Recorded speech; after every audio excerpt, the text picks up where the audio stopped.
Hello, मैं हूँ उमेश कौशिक और आपका स्वागत है एक्सपर्ट टाइम्स के इस अनोखे इंटरव्यू में। रचना के कैरेक्टर को निभाने वाली अभिनेत्री से बात करने जा रहे हैं, जिनका नाम है खुशबू अत्री। तो हेलो मैम, कैसी हैं आप? मैं बहुत अच्छी हूँ। आप कैसे हैं? मैम बिल्कुल बढ़िया। मैम सबसे पहले हम जानना चाहेंगे कि आप कहाँ से बिलोंग करती हैं और कैसे-कैसे आपकी जर्नी आप थोड़ा-सा बताएँगी कि आपके जहाँ बॉर्न हुए हैं आप, वहाँ से लेकर मुंबई तक की जर्नी आपकी कैसी रही? तो पहली बात तो मेरी पैदाइश तो मुंबई की ही है। खैर, मैं जी, कल्याण करके एक प्लेस है, वहाँ पर पैदा हुई हूँ। जी, पर मेरी स्कूलिंग, मेरा कॉलेज सब कुछ मध्य प्रदेश में हुआ है। और मेरी स्कूलिंग हुई है एक छोटे से गाँव में जिसका जी, नाम है बड़वा, जहाँ आज भी मेरे मम्मी-पापा रहते हैं। जी, क्योंकि मेरे पिताजी वहाँ जॉब करते हैं। और फिर मैं कॉलेज के लिए इंदौर चली गई, तो वहाँ मैंने जैसे ही मेरा कॉलेज स्टार्ट हुआ, मैंने काम करना भी शुरू कर दिया था। तो मेरा सबसे पहला काम तो ट्यूशन पढ़ाना था खैर, जी, लेकिन उसके बाद में मैंने एक न्यूज़ चैनल में जॉब किया था as an anchor and reporter. जी, और फिर धीरे-धीरे इवेंट्स में एंकरिंग की, फिर मुझे डबिंग वॉइसिंग का पता चला। फिर मैं यहाँ पर मुंबई में मैंने कुछ-कुछ 1-2 कॉन्टैक्ट्स जैसे-तैसे निकाले, मेरी कज़िन ने हेल्प किया जी, था। और फिर मैं यहाँ पर वॉइस टेस्ट के लिए आई थी 2012 में, 14 जी, फरवरी को। और फिर मैंने वॉइस टेस्ट दिया और उन्हें मेरी आवाज़ वगैरह अच्छी लगी, उन्होंने कहा ग्रूमिंग की ज़रूरत है। जी, उसी टाइम पर मैंने 1-2 एक्टिंग के ऑडिशंस भी दिए थे। पर मैंने ये बात ना खुले रूप से कही नहीं थी, मेरे में हिम्मत नहीं थी ये कहने जी, की कि मुझे एक्टर बनना है। पर जैसे-तैसे खैर फिर मैंने प्लानिंग की प्रॉपरली, पैसे इकट्ठे किए और फिर मैं जून में यहाँ पर शिफ्ट हो गई थी मुंबई में। और तब से बस मैं एक्टिंग और वॉइसिंग दोनों कर रही हूँ साथ में, जी। कोशिश करती हूँ लिखने की भी। और बस यही चल रहा है। नहीं, आपने जैसे बताया कि बचपन से मतलब बहुत सारे लोग हैं, युवा हैं और वो एक्टिंग की तरफ जा रहे हैं। हुँ। तो आपका कभी ऐसा सोचने का ये था कि मुझे एक्टर ही बनना है? मतलब ऐसा कभी सोचा था पहले से कि मुझे इतना काम करना है, मतलब इस फ़ील्ड में भी जाना है? मैं सच बताऊँ ना, तो लाइक मुझे नहीं लगता है कि एक भी व्यक्ति होगा जो ये नहीं सोचता होगा कि उसे हीरो या हीरोइन बनना जी, जी, है ना? बिल्कुल, बिल्कुल। ये सब लोग चाहते हैं कि कैसे, क्योंकि वो इतना अट्रैक्ट भी तो करता है ना। जी, जी, तो बिल्कुल। वैसा मुझे हमेशा से हुआ था, लेकिन मुझे ऐसा लगता था कि ये बहुत ही नेक्स्ट टू इम्पॉसिबल टाइप का ड्रीम है जी, कि आप कैसे बन सकते हैं। मुझे जेन्युइनली लगता था कि टीवी के अंदर जो लोग हैं ना, वो मतलब अलग दुनिया है। जी, जी, वो आप कैसे पा सकते हैं, आप कैसे कर सकते हैं वो। तो ये जी, मुझे लगता था। पर फिर धीरे-धीरे जैसे-जैसे मैं बड़ी होती गई और मुझे लगा कि ओह! तो ये मतलब सपना अप्रोच तो किया जा सकता किया है। जा सकता है। तो वो मैंने अप्रोच किया, मैं मुंबई आई। 1 साल तक तो मुझे कुछ समझ नहीं आया क्या हो रहा है। फिर मैंने एक वर्कशॉप की और तब से मेरी लाइफ़ थोड़ी-सी बदल-सी गई और मुझे जी, एक्चुअल में समझ में आया कि एक्टिंग क्या है, क्या नहीं है। पहले तो ग्लैमर और ये सब ने अट्रैक्ट जी, किया जी, था, 1 डेढ़ साल तक तो। जी, पर उसके बाद में मुझे क्राफ्ट के बारे में समझ में आया, मैं उस तरह की किताबें पढ़ने लगी, थिएटर देखने लगी और ये सारी चीज़ें करने लगी। तो अभी पिछले कुछ 7-8 साल से तो मैं थिएटर भी कर रही हूँ। जी। तो येस, दैट वाज़ इट। बाकी तो एक्टिंग वाला वो वैसे होता है कि घर में नहीं आपको कहते हैं बेटा ज़रा वो जी, बुआ जी की नकल करके बाजी की बताना। निकल वो बिल्कुल। अच्छा वो मामा जी हँसते कैसे हैं? नहीं, आप तो तो वो वैसे मिमिक्री भी तो करती हैं ना? यार मैं मिमिक्री नहीं करती हूँ, मैं ना डबिंग वॉइसिंग करती हूँ। पर मिमिक्री मतलब कैसी इमिटेशंस कर लेती हूँ कि मैं अगर आपके किसी की साथ नकल थोड़ी कर देर बैठी हूँ तो मैं फिर बता दूँगी कि अच्छा उमेश ना ऐसे बात करते जी, हैं। जी, जी, बिल्कुल। तो मैं वो कर लेती हूँ शायद।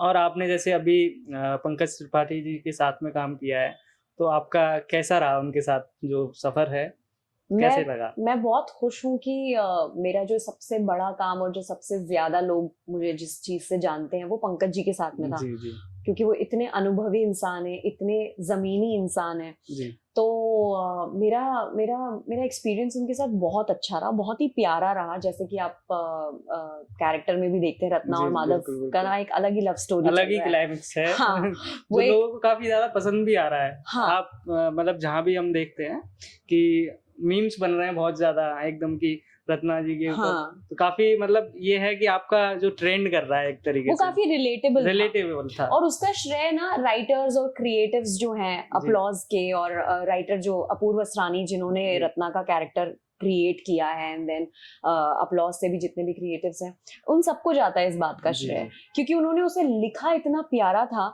और फिर उसे करना ना थोड़ा आसान सा हो गया। बिल्कुल। मुझसे बहुत लोग जब पूछते हैं कि आपने क्या तैयारी की थी रत्ना के लिए, जी ऑनेस्टली उमेश मैंने ना ऐसे कुछ तैयारी नहीं की थी, जी बस वो एक्सेंट वाली बात थी, क्योंकि मैं बिहार से नहीं हूँ। जी तो मैंने जितनी बिहारी सुनी थी या देखी थी या समझी थी, उसको मैंने बस कॉपी करने की कोशिश की थी, और फिर वो अपने आप रत्ना की एक आवाज सी बन गई और वो बढ़िया सा हो गया। नहीं, तो आपके किसी दोस्त ने ऐसा नहीं बोला कि कोई बिहार वगैरह से हो, उसने बोला हो कि हमसे ही सीख लेती थोड़ा बहुत कुछ? नहीं, ऐसा कुछ भी नहीं हुआ। मुझे लगता है ये प्रोसेस ही अपने आप नहीं, में मैजिकल सा हो गया। आपने तो थिएटर भी किया है काफी ज्यादा, तो आपको इतना परेशानी हुई नहीं होगी। तो बेसिकली जैसे कि पंकज त्रिपाठी जी को तो जानते ही हैं लोग, और उनको मैं भी जानता हूँ कि मुझे लगता है कि वो मुझे लगता है मैं आदर्श ले लूं थोड़े से उनमें से, मतलब सभी सोचते हैं एकदम हाँ। डाउन टू अर्थ हैं और काफी कुछ। तो आपको क्या लगता है कि मतलब आगे का आपका सफर कैसा रहेगा?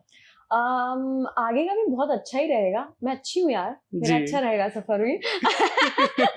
लेकिन पंकज जी की जहां तक बात है, तो पंकज जी से जैसे तुमने कहा कि तुम भी जी कुछ थोड़े आदर्श ले लो, तो पंकज जी से मैंने भी ये बात सीखी है। वो देखिए आज वो एक अलग लेवल पर है, उनका जी एक फैन फॉलोइंग अलग लेवल का है, बिल्कुल पर फिर भी जब भी उनके साथ आप बैठें या बात करें या उनके साथ काम करें ऑफ कैमरा ऑन कैमरा, कभी महसूस नहीं होता है कि ना वो एक आप एक बहुत ही बड़े व्यक्ति के साथ बैठे हैं, जी जी जिसने मतलब एक बिल्कुल, अलग सिनेमा ही क्रिएट कर दिया हल्का है। सा भी गुरूर नहीं मिला। नहीं होता है, और बहुत ही आसान हो जाता है उनके साथ काम करना। तो he is very easy go person.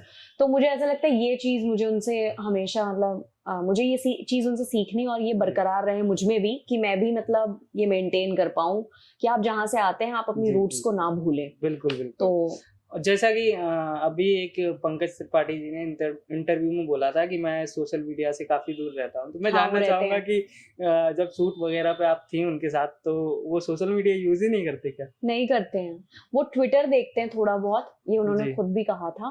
पर बाकी इंस्टाग्राम और फेसबुक और ये सब वो बहुत ज्यादा नहीं चलाते हैं। वो उतना चलाते हैं जितना उन्हें बोलना होता है, जितना जी जी उन्हें बात करना होता है। बिल्कुल बिल्कुल। क्योंकि वो हाँ आई मीन वो, और वो ज्यादा सिनेमा भी नहीं देखते हैं। जी क्योंकि बहुत प्यारी बात उन्होंने कही थी, मैं भी उस बात से इन्फ्लुएंस हुई थी फिर, कि ना बहुत ज्यादा भी हम देखते हैं ना तो हम अपना वजूद। ओरिजिनलिटी खोने लगते हैं, और हमें लगने लगता है कि इस इमोशन को अच्छा ऐसे ही दिखाया जा जी सकता है। जी बिल्कुल। नहीं, तो लोगों में ये आ जाती है औपचारिकता की, जैसे सामने वाला है, अभी हम काफी ज्यादा मूवीज देख लेते हैं, मूवीज का एक ट्रेंड आ जाता है, एक इंसान सोचने लग जाता है कि मुझे ऐसे ही करना है, मुझे हाँ हाँ, मतलब रियल लाइफ में और रियल लाइफ में थोड़ा सा अंतर हो जाता है, पर हाँ वो लोग समझने लग जाते हैं कि हमें रियल लाइफ में ऐसा हाँ। ही करना है। और सोशल मीडिया का भी वही है ना, जी कि टू मच इन्फॉर्मेशन, आप इतनी ज्यादा इन्फॉर्मेशन लेते जा रहे हैं जी कि आपको पता भी नहीं चलता है कि कब आप उन्हीं की तरह सोचने भी लगते हैं। एडिक्ट हो जाते हैं पूरे एक तरीके से।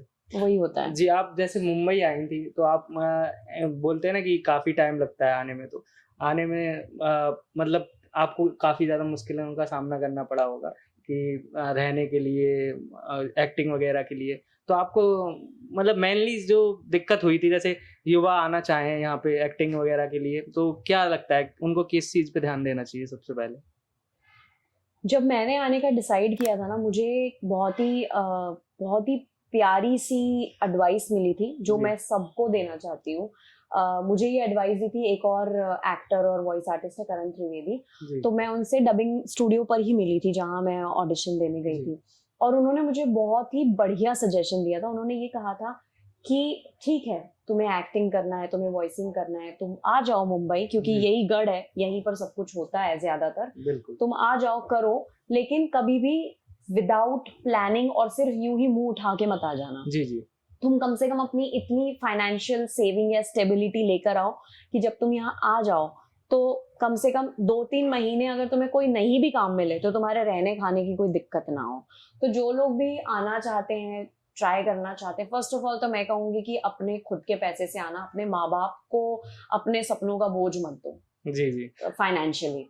तो अगर आप आना चाहते हैं, आप ट्राई करना चाहते हैं, तो आप प्लीज अपनी खुद की सेविंग्स करें, और इतनी कर लें कि आप 2 महीने भी अगर आपको कोई काम ना मिले तो आपकी रहने खाने की दिक्कत ना हो। और बेसिकली अगर आप एक बहुत ही अच्छी फाइनेंशियल बैकग्राउंड फैमिली से आते हैं जी, तो take a loan from your father. जी। वो बर्डन मत डालो कि हर हाँ, महीने बस आ ही जा रहे हैं पैसे और आप जी, कुछ नहीं कर बिल्कुल, रहे हैं, क्योंकि बिल्कुल। कोई स्टेबिलिटी नहीं है। तो आप ये बोझ अपने माँ बाप पर नहीं डालें तो बेहतर होगा। बेसिकली लोग मतलब बहुत सारे युवा हैं, उनको क्या लगता है कि अभी हम मुंबई पहुंचे और हमें काम मिल जाएगा, नहीं होता है और ऐसा। सब कुछ छोड़ के अपने ड्रीम को, जो पैशन को फॉलो कर रहे हैं, उसको छोड़ के, मतलब उनको लगता है कि कोई एक्टर बन गया तो उसे देख के इन्फ्लुएंस हो जाते हैं और छोड़ के आ जाते हैं कि अरे नहीं, अब हमें इंजीनियर नहीं बनना है, डॉक्टर नहीं बनना है, अब तो हमें एक्टर ही बनना है।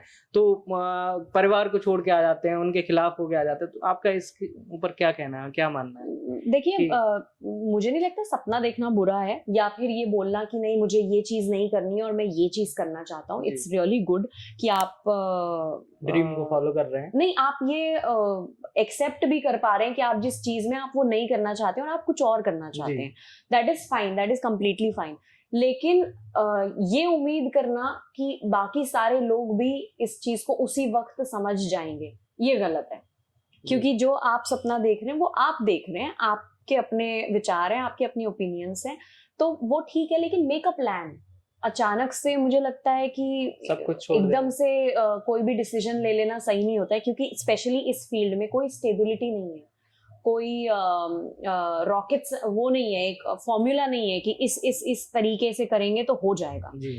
कोई भी चीज कभी भी होगी, और आपके पास में एक प्लानिंग होनी चाहिए, आपके पास में सपोर्ट होना चाहिए। फैमिली सपोर्ट बहुत ज्यादा जरूरी होता है। इमोशनली जी।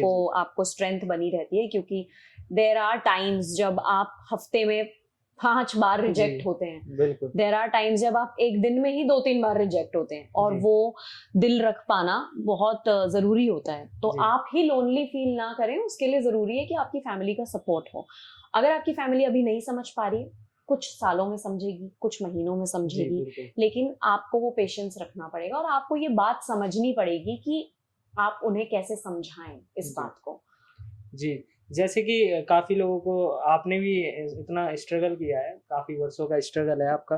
कभी ऐसा हुआ होगा कि डिसअपॉइंट हुई होंगी किसी बहुत चीज़ से, बार यार। तो सबसे पहले किसको फ़ोन मिलाती होंगी कि हाँ, मुझे इसको फ़ोन करना है, इसको बताना है? किसी का होता है ना, सबसे पहले सबका ही होता है, एक ना एक कोई दोस्त होता है या फिर माँ-बाप, किसी न किसी को वो शेयर करते हैं सबसे पहले। तो आप किसको फ़ोन मिलाती हैं? कोई बात हो जाती है तो सबसे पहले किसको फ़ोन करती हैं? किसी दोस्त को करती हैं या नहीं, मैंने दरअसल जब जब मुझे ऐसे बहुत ज्यादा दुख हुआ है ना, जी। तो मैंने पहले तो मैंने खुद में ही अपना आंकलन किया है कि भैया क्या हुआ है, ये हुआ क्या जी। है। या तो मैंने उसे लिख लिया है जी। डायरी में, या किसी किताब में, या कुछ ऐसे लिख लिया है, या फिर किसी दोस्त से डिस्कस कर लिया है। जी। मेरी एक बहुत पुरानी दोस्त है जो यहीं पर रहती भी है, और उससे डिस्कस कर लिया है, या फिर किसी कलीग से या एक्टर से जो उस बात को समझ पाएगा। जी। माँ बाप से बहुत कम किया है, क्योंकि वो लोग नहीं समझ पाएंगे इस लाइफ का जी, स्ट्रगल। जी। मेरे पापा तो बहुत ज्यादा दुखी हो जाते हैं, जैसे ही वो मुझे दुखी देखते हैं वो पहले दुखी हो जाते हैं।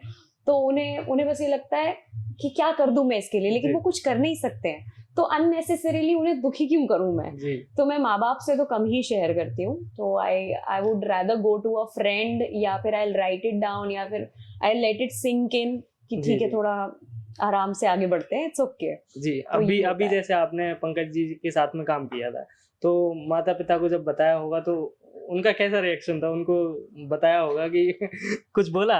मेरी मम्मी का बड़ा फनी रिएक्शन था। उन्हें ऐसा था कि हैं तुम्हें ले लिया। जी। तो मैं सोच रही हूँ अरे मतलब मैंने अच्छा ऑडिशन दिया जी, है, जी। उन्हें अच्छा लगा है इसलिए जी। ले लिया है। जी। तो मम्मी को विश्वास ही नहीं हुआ था, और उन्हें ऐसे लगा था कि मतलब अच्छा तुम इतना अच्छा काम करती हो तो तुम्हें जी। ले लिया, मतलब तुम्हारा काम उनको अच्छा लगा अच्छा होगा, लगा। वैसा था उनका जी, जी। रिएक्शन।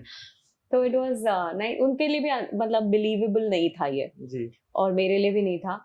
और मेरे लिए तो इनफैक्ट ये हो गया था कि शुरुआत में मुझे ऐसे लग रहा था कि कहीं मैं अनोइंग ना लगने लगूं जनता को, क्योंकि जी। पंकज जी का अलग स्टारडम है ना। हाँ, बिल्कुल, और काफ़ी पर अच्छा लगा आपका। पर आपने जो थैंक गॉड सोचा, वैसा नहीं हुआ। नहीं, नहीं, ऐसा होगा भी नहीं। नहीं, काफ़ी अच्छा लगा और लोगों ने काफ़ी शेयर भी किया है हाँ, उसको कि थैंक यू रत्ना सो जी मच, के। प्लीज थैंक यू सो जी, मच मुझे बिल्कुल इतना सारा हमेशा प्यार शेयर, देने के लिए। जी, बिल्कुल शेयर करते रहेंगे वो। और जैसे आप कुछ बताना चाहेंगी, लाइक एज़ कि आप यहाँ पे स्थापित हैं, तो अभी आपको क्या लगता है कि इन फ्यूचर आप एक्टिंग में ही रहेंगी या फिर कुछ और, लाइक एज़ कंपनी वगैरह का कुछ आप खुद का? नहीं, मैं एक्टिंग तो मैं ताउम्र करना चाहूंगी। जी। I love it. और मैं लिखती हूँ तो मैं अपनी लिखावट और सुधारना चाहती हूँ। जी और साथ ही ना मैं डायरेक्शन भी सीखना चाहती हूँ। मेरा ना ऐसे जी मन है थोड़ा सा छोटा सा, अभी वो इम्पॉसिबल सा लगता है, हालांकि इम्पॉसिबल तो नहीं लगता नहीं है वो अब पर तो थोड़ा दूर लगता है। नहीं, अब तो पॉसिबल हो जाएगा। नहीं पर वो ज्ञान बहुत जरूरी है, जी जी डायरेक्टर वाला ज्ञान ना, डायरेक्टर सबसे मेन आदमी जी होता है। जी। तो वो वो थोड़ा सा काफी मुझे, ज्यादा मेहनत होता हाँ है। वो एक ड्रीम है जो मैं पूरा करना चाहती हूँ, जिसके लिए मैं पढ़ाई लिखाई भी करना चाहती हूँ थोड़ी जी सी। वो एक चीज है जो मैं ट्राई करना चाहती हूँ, और लिखावट सुधारना चाहती हूँ। जी।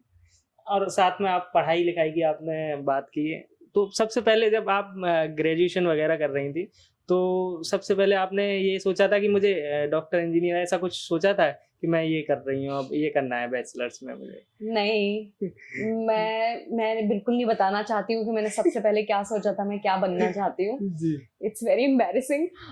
लेकिन हाँ, मैंने बहुत अलग अलग जगहों पर मैं जंप किया है मैंने। जी और फिर जब मैं थोड़ी सी सयानी हो गई थी, तब मैंने सोचा था कि मैं जर्नलिस्ट बनूंगी। जी फिर मैंने वो भी छोड़ के, और मैं हालांकि किया, मैंने 6-7 जी महीने काम किया एक जी न्यूज चैनल में। और उसके बाद में life has other plans and I shifted here and I am so happy कि मैं एक्टर बनने के लिए मैंने चूज किया। इट्स अ वेरी नहीं काफी लिबरेटिंग अच्छा है। लाइफ। जी बिल्कुल अच्छा है। नहीं आपने जैसे कि बताया कि आज मतलब एंकर बनना चाहती थी पहले, तो फिर आपने एक्टिंग का करियर चूज किया है। मेरे हिसाब से रिपोर्टर से अच्छा है है ना? एक्टर। जी बिल्कुल। नहीं, अच्छा और बुरा तो ठीक है, पर नहीं मुझे जो ये जिंदगी बहुत जो अच्छी लग रही खुशी है। खुशी मिलती है वो अलग होती है। हाँ, नहीं जिस चीज में खुशी मिले उस चीज को सबसे पहले करना जरूरी है। आप अलग अलग किरदार निभा पाते हैं, आप जिंदगी को एक अलग चश्मे से देखते हैं, आप जी समझने की कोशिश करते हैं कि अगर कोई सामने वाला इंसान ऐसा महसूस कर रहा है तो क्यों कर रहा है। वरना हम जी आम जिंदगी में इतना नहीं सोचते हैं ना, नहीं हमें लगता है सोचते अच्छा बिल्कुल। दुखी हो, हाँ चलो चलो ठीक है, कोई कोई बात बात नहीं, नहीं, ठीक हो ठीक जाएगा। ठीक हो जाएगा। लेकिन पता नहीं क्यों ऐसा मुझे लगने लगा है कि जब से मैंने एक्टिंग को समझना शुरू किया है, राइटिंग और अच्छी राइटिंग पढ़ने लगी हूँ, सिनेमा जी देखने लगी हूँ, तो मैं थोड़ा और अच्छे से लाइफ को देख पा रही हूँ। सो आई एम रियली हैप्पी कि मैंने ये चूज किया and I am doing this. बिल्कुल बिल्कुल। आप आए थे मतलब यहाँ मुंबई आए थे, तो सबसे पहले आपने कुछ मेरे हिसाब से सीरियल्स में भी काम किया है। हाँ हाँ, लाइक बताना चाहेंगे आपने किस किस सीरियल में काम किया है? मैंने बहुत सारे 1 डे 2 डेज किए हैं। तो जी मेरा जो सबसे पहला काम था, मतलब फर्स्ट एक्टिंग का प्रोजेक्ट जो मुझे मुंबई में मिला था, जी वो था एक प्रोमो शूट होना था केबीसी का। जी वो ऑन एयर नहीं गया हालांकि। जी तो उसमें ईव टीजिंग को लेकर के एक प्रोमो क्रिएट कर रहे थे। एक एसिड अटैक सर्वाइवर आ रही थी केबीसी में, जी तो उसके लिए प्रोमो शूट हो रहा था, वो मैंने किया था। और उसकी एक्साइटमेंट इतनी थी कि 8 बजे का कॉल टाइम था और मैं 6:30 बजे पहुंच गई थी जी वहां पे ऐसा ही सुबह होता में। है। मैं इतनी एक्साइटेड थी। जी जी तो वो मेरा पहला काम था। और उसके बाद में मैंने काफी 1 डे 2 डेज किए हैं। पहले एपिसोडिक शोज आते थे, जी फियर फाइल्स और जो ये डेली सोप्स थे, पवित्र रिश्ता, जी बालिका जी जी वधू, और ये सब में मैंने 1 डे 2 डे काम किए हैं। क्या हुआ तेरा वादा और उड़ान, ये सब में किया था। जी और फिर क्राइम पेट्रोल और सावधान इंडिया में काफी ये एपिसोडिक शोज होते थे, तो ये सारे शूट किए। फिर मैंने 2015 में छोड़ दिया था टेलीविजन पूरी तरीके से। जी तो मैंने टेलीविजन उसके बाद से किया ही नहीं है। थिएटर किया फिर? हाँ, थिएटर किया, वेब सीरीज वगैरह का दौर शुरू हुआ था, तो जी मैंने जी 2-3 वेब सीरीज की हैं जो रिलीज ही नहीं हुई। रिलीज ही क्रिमिनल नहीं। जस्टिस के पहले मैंने जी की है, पर वो रिलीज ही नहीं हुई। और 2 और की हैं, तो एक और पता नहीं, अब वो शायद हट गई है वहां से। जी और एक है जो वूट पर है। नहीं आपका तो कुछ भी हट जाए ये तो चरित्र तो रहेगा ही रहेगा। हाँ, जरूरत फिल्म्स में भी किए थे जी 1-2 जी छोटे छोटे रोल, तो वो भी हैं। जी। जैसे आप मुंबई आ गई थी, मुंबई आने के बाद आपको कितना समय लगा था कि किसी पहले काम प्रोजेक्ट को करने के मैं लिए? जून में आई थी और मुझे अक्टूबर में मिला था जो मेरा मतलब पहला शूट था। 2-3 महीने बाद ही मिल गया था? हाँ, मैंने ऑडिशंस देना फिर कुछ नहीं मिला था। फिर कुछ नहीं मिला था? फिर अगले साल मिला था, अक्टूबर में मिला था पहला। जी उसके बाद जो भी कुछ मुझे मिला था वो आई थिंक जनवरी फरवरी से ही मिलना शुरू हुआ था। जी। जैसे कि अभी जैसे आप काम कर रही हैं, तो इन फ्यूचर आपके कुछ प्रोजेक्ट्स होंगे, तो क्या क्या आने वाला है, कुछ बता पाएंगे? इस साल में आई एम एक्सपेक्टिंग कि दो फिल्में हैं वो रिलीज हो जाएंगी। जी एक सोशल ड्रामा है और एक कमर्शियल फिल्म है, लेकिन ट्रू इंसिडेंट्स पर बेस्ड है। जी और उसके अलावा नॉर्मल एक दो वेब सीरीज हैं जिनकी बातें ही चल रही हैं, तो आई एम जी। नॉट श्योर कि उनका कैसे क्या आगे बढ़ने वाला है। जी। And I have shot 2-3 short films, पर शॉर्ट फिल्म्स का ना कोई भरोसा नहीं होता है, मतलब मैं पता नहीं है मुझे कि वो कब रिलीज होंगी, क्या होंगी, जी। होंगी या नहीं होंगी। जी, जी। तो ये सारा काम है। और yeah, so I'm excited for these 2-3 films that I've ji. shot for. उसमें से एक इंडी प्रोजेक्ट है जिसकी ब्रिलियंट स्क्रिप्ट है, जी। तो I am looking forward to them. तो आई थिंक आप लोगों को मैं काफी दिखूंगी इस जी, साल, आई बिल्कुल, होप। बिल्कुल दिखना चाहिए। और आपने वॉइस आर्टिस्ट का भी रोल काफ़ी अच्छा किया है, तो आप कुछ बोल के दिखाएँगे 2 लफ्ज़? डबिंग जी। वॉइसिंग भी करते हुए मुझे काफी साल हो गए हैं। जी। तो डबिंग वॉइसिंग में अभी फिलहाल मेरा एक शो है जो ओरिजिनल एनिमेशन है इंडिया जी। का, वो चल रहा है चीकू और बंटी। उसमें मैं बंटी की वॉइस हूँ, जी। तो उसकी वॉइस ऐसी होती है। ओए चीकू मिल्क शेक, तू अगर ज्यादा स्मार्ट बनेगा ना तो मैं मम्मी को बता दूंगा कि तू क्या कर रहा है, समझा ना? बंटी के साथ ना बेटा हमेशा बात बनती है। काफ़ी अच्छा है। That's good. तो बहुत अच्छा लगा आपसे बात करके, धन्यवाद आपका।